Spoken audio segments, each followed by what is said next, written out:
What is good, man? Welcome back to the channel. Hey, we're getting these videos up. So, hey, I'm just gonna put this into context, man. So, let's look at the game of, I'm very surprised of the Vandy and the Alabama game. Like, I swear, Vandy has something to prove. At the end of the game, man, like, I was looking at the aspect. Vandy was running the ball all over Vandy all game long. The QB came up clutch. I think it's Pavia. That quarterback is a lot better than people think he is actually. So the thing is with Vanderbilt is very intriguing, because the fans of Vanderbilt have been struggling for so long. I am not saying they are back, but they are playing way better than they have. So that means there's room of improvement. But you got to be happy for Vandy.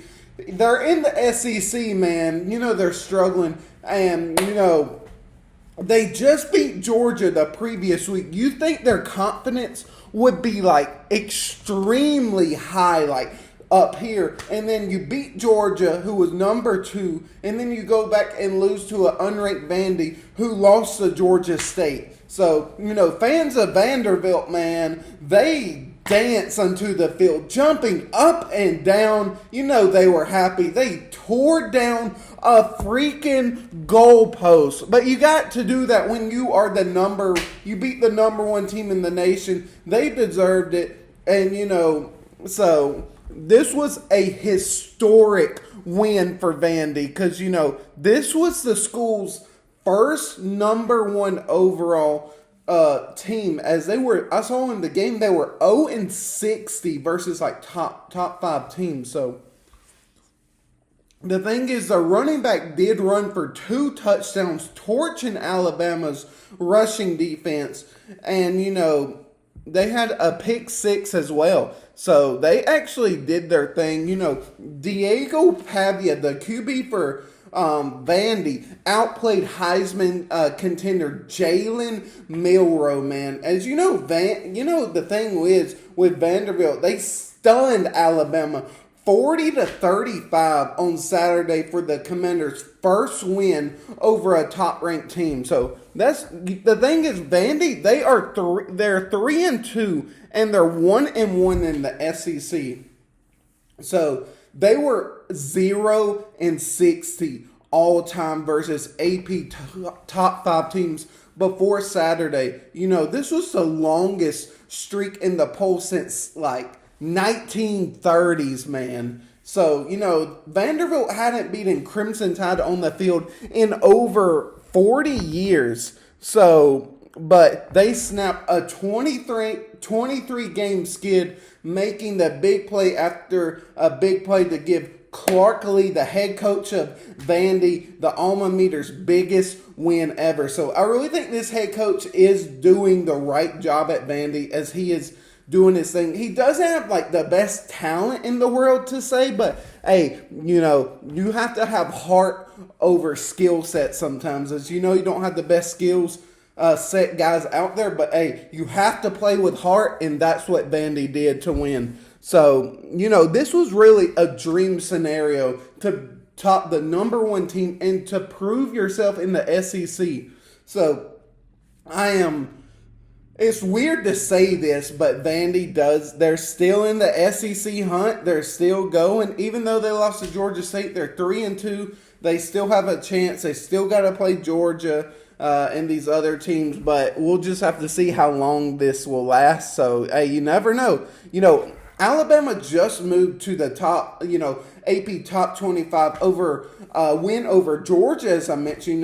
The Crimson Tide opened as a 22.5 point favorite over Vanderbilt. It was the first time an AP number 1 team lost at least a 3 touchdown game favorite, So with the running back, Alexander, man, he capped the game's opening drive with a 7-yard touchdown to put Vandy ahead to stay. It marked the first time since really 2007, man, that Vanderbilt had opened a game against Alabama with a touchdown. You know, the last time being Nick Saban's second game as the head coach too. So, you know, the Crimson Tide, they're 4-1, and they're 1-1 in the SEC.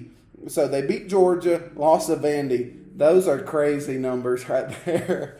But they helped the Commodores pad the lead with too many mistakes, sloppy play, and penalties. You know, Alabama got within 30-28 with Miller's 58-yard scoring pass to Ryan Will. That man is a dog, bro. That 17-year-old wide receiver, you cannot teach that. He is just straight skill set, talented. You know, the Commodores answered with 10 points of their own, and that would be the total. You know, of the total, 13 points came off of Miller's 2 turnovers. You know, the second, a strip sack by Miles Capers, right? So, you know, but, you know, Pavia capped the drive with a 6-yard touchdown pass to Alabama's native Johnson with 5 minutes left for a 40-28 lead, and that would be that. You know, so that is actually crazy. You know, I always felt bad for Vanderbilt being in the SEC, but, you know, they really just can't help it, you know, but it is what it is at this point. You know, Milroe tried to rally Alabama with Williams scoring on an end round on the 4th and 1 from 2 yards out with 2 minutes and 46 seconds left, but, you know, the Crimson Tide, man, didn't get the ball back, and Vanderbilt fans and players started celebrating as Pavia nailed down and ran out the clock. You know, games like those, man, you will remember forever, you know. But the thing was, Vanderbilt did get fined like $100K by the SEC on Sunday because fans ran onto the field after the victory. But, hey, can you blame them, really? So, I'm happy for Vandy. They deserve to get at least a win in the SEC because, you know, it's tough being in the SEC regardless, week in, week out. So, you know, Milroe had his second pass of the game tipped into the air by Dericky Wright, who committed to Alabama, actually, and wound up at Vandy because I guess he wanted to play, you know. He wasn't going to play at Alabama, I guess. You know, the thing was, Fournette, he grabbed the ball and ran for like 24 yards to the end zone with a 13-0 lead with 8 minutes left in the first quarter, man. But, you know, Vanderbilt went out to like a 23-7 lead, and I was like, oh my gosh.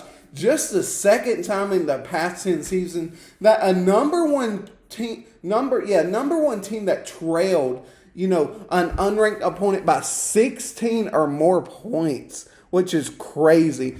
You know, Vanderbilt never trailed as the Commodores played keep away, holding the ball for just 42 minutes. They converted 12 of 18 on third downs while wearing down the Crimson Tide defense, man. You know, Alabama linebacker DeDonte Lawson said, it's early and everything remains on the front. But, hey, you got to give it to Vandy, you know. So, you know, the thing is, I think Pavia came from Mexico State, and he has numbers, you know. So, that's the thing, man. In the SEC, you are going to be challenged week in and week out. No win is ever promised, so it's just very hard in the SEC. Texas is a really good team. So, they have 2 elite QBs. So, They have Georgia in 2 weeks, so we'll just see if Georgia will be that team. But the thing is with Georgia, they don't have any elite wide receivers either, so that'll be very interesting. But, hey, what did you guys think? I was absolutely shocked that Vandy came back and just absolutely took this game from them, man. But, hey, give credit to Vandy. They did their thing, and let's see if they can make noise in the SEC this year. You never know, because this year has been wild, man. But, hey, just leave your comments and thoughts about this, man. But, hey, we are about to get out, so, hey, just let me know what you think about Vandy against the Alabama game, and that game was wild, man.